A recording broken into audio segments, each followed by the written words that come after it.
Bago nga ba ito? Itong mga pahayag na naman ng lola niyo, recycle video na naman ang kanyang minagaharap mga kapatid. Stress na yung mukha ni Tampalolong. No? Huwag mong kalimutan mag-follow, like, and subscribe at mag-iwan ka na rin ng komento sa napanood mong video.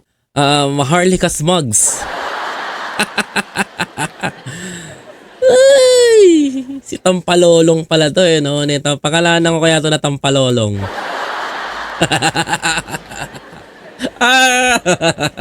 Stress na yung mukha ni Tampalolong, no? Mga kababayan ko, sa mga nagtatanong sabi ko mukha o si PL, ito po yung pinaghalong biyahe ni Koy Aaron at pambansang loyalista. Eto. Shoutout PL. Uy, unga story. Ang asar lang ako. Wala. Okay, mga kababayan, umpisahan na natin yung drama ni Tampalolong. To, ti Tampalolong, antindi eh. O, tingnan mo. Meron pa ng patsabog eh. May OT ka pa nalalaman dyan ha. OT o, eto na. O, ito, mga kababayan ko, intindihin nyo na lang ha. Hindi lang talaga, pulburon, eksikuting singot-singot, protector pa din. Uy, unang banat pa lang, matindi na. Hindi lang pala protector si Kuting. Hindi lang pala protector si Kuting. Sumisingot-singot din. Yan, si Tampalolong may bagong pasabog. Ngayon, i-release nila ngayon. Okay, tuloy natin muna yung statement. O, ang gulo mo na naman mag-statement. Ay! Ang gulo mag-statement ng lola niyo mga kapatid. O, sige, tuloy natin tong komentaryo na to. General Macanas. Tuloy to, vlog niya to. Sabi ni General Macanas, to be continued. Oh, listen. General Macanas. Sabi dito ni Hitad, ha? Makinig ka, General, kung paano ka sinusunog ni Maharlika. Tuloy natin. Ayan, biruin mo, hindi lang siya referring to Kuting, kundi protector pa kung nasa narco list. Referring dun sa expose ko na Narco list, tatandaan ko. si Kuting, parang sinasabi ni General Macanas dito sa kanyang vlog na imagine mo, hindi lang siya nagsisinghot o nag-yusup-sup o yup-yup, whatever, nasa narco list pa siya. At Mga kababayan, sige, to be clarify, yung sinasabi dito nito ni Hitad, mga kababayan ko, at ang reference niya ngayon na pinanggagalingan naman ang source niya ay si General Macanas. O General, binanggit pangalan mo nito ha, hindi ako nagbanggit niyan. Siya ang nagbanggit sa'yo. Okay? Just want to be clarify. Sa'yo daw nang gagaling yung mga information na nilalabas mo. Mga kababayan ko. Ha? Unahin ko na. General Macanas, kung nakikinig ka ngayon, para sa'yo to. Payong kapatid lang to ha. Ayo, hindi kita binabanatan o sinisira. Makinig ka sa akin. Jen, sa mga ginagawa ng tao na to, payong kapatid, payong Pilipino, sa mga ginagawa ng tao na to, Jen, alam mo anong mangyayari sa'yo? Pwede kang kasuhan ng gobyerno. Dahil sinasabi nito, galing sa'yo yung mga salitang destabilization, polboron, at etc. kung ano pa. Sa makatuwid, Jen, mga kababayan ko, General Macanas, sinisira ka ng tao na to sa social media. At hindi lang sa social media, lalong-lalo na sa ating lipunan. Gusto mo ba, General, na yung pamilya mo, makinig ka ha, gusto mo ba yung pamilya mo paglabas ka bumuhian ng tao? Because of your baluktot principle? Gusto mo ganon? 'Di ba? Dito pa lang oh, ang laki ng ginagawang impact sa'yo nito. Na mismong pinapangalanan ka na isa ka sa mga sumisira sa Marcos administration. Liwanagin nyo to, tingnan nyo mabuti ha.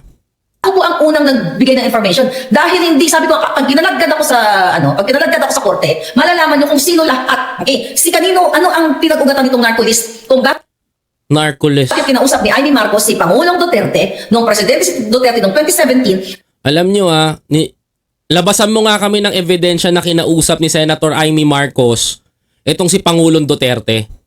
Saka kami maniniwala sa iyo, Maharlika. Hindi yung banat ka ng banat, atake ka ng atake. Tandaan nyo po to, mga kababayan. No? Tandaan nyo po to. Hindi ka pwedeng gumawa ng isang eksena na sasabihin mo na binabanatan na atake ng inaatake. Wala pong ganun, mga kababayan ko. Kailangan pong malaman ng taong bayan kung ano po yung pinaguhugutan nyo.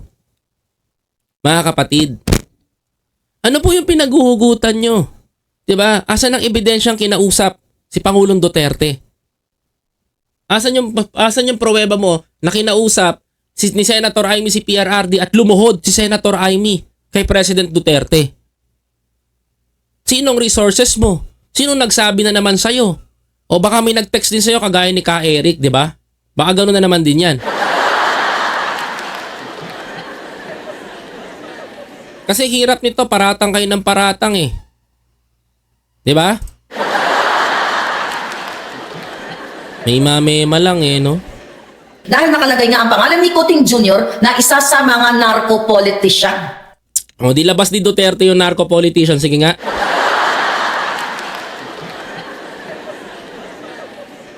If that words came from PRRD, well, pag-usapan natin. 'Di ba? Pero hangga't ikaw ang nagsasalita ng narco si BBM, isa sa narco list si BBM, malalaman natin. Mga kababayan ko.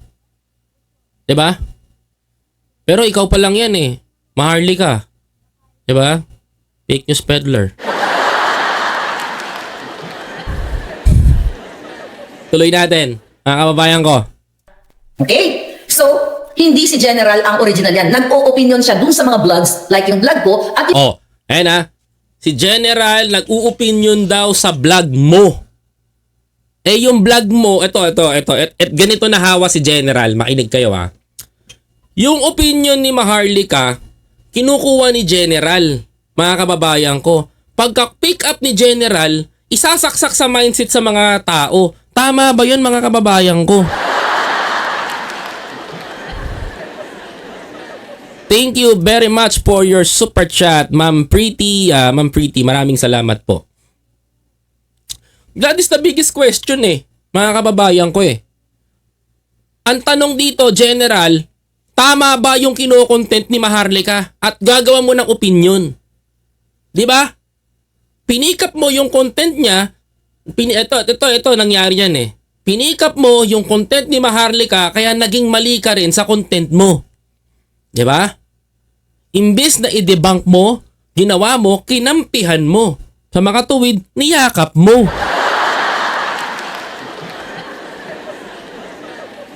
Di ka pa nakontento, kinantahan mo pa.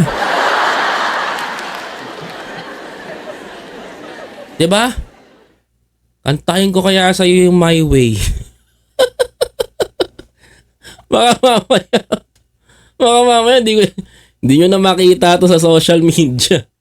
Kumanta na si General Macaños na, and now, the end is near.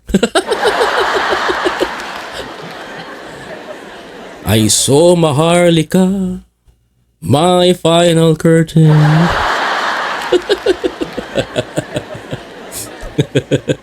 Gaganyan niya si Macañas. And now, the end of my career as ito. As a vlogger.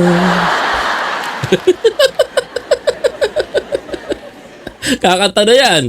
And more than this, I did it my play.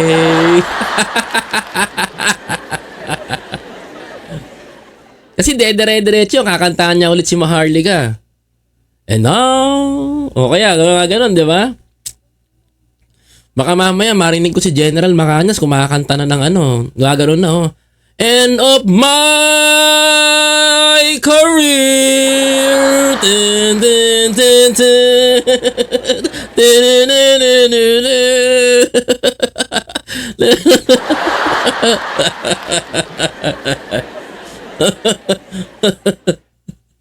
Tapos na eh.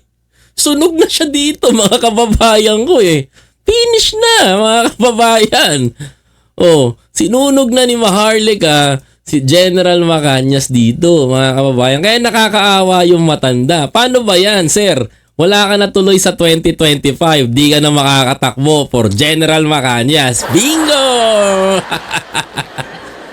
Wala na. Wala na. Hindi ka na makakatakbo ng senador niyan, sir. Awit, mga kababayan ko.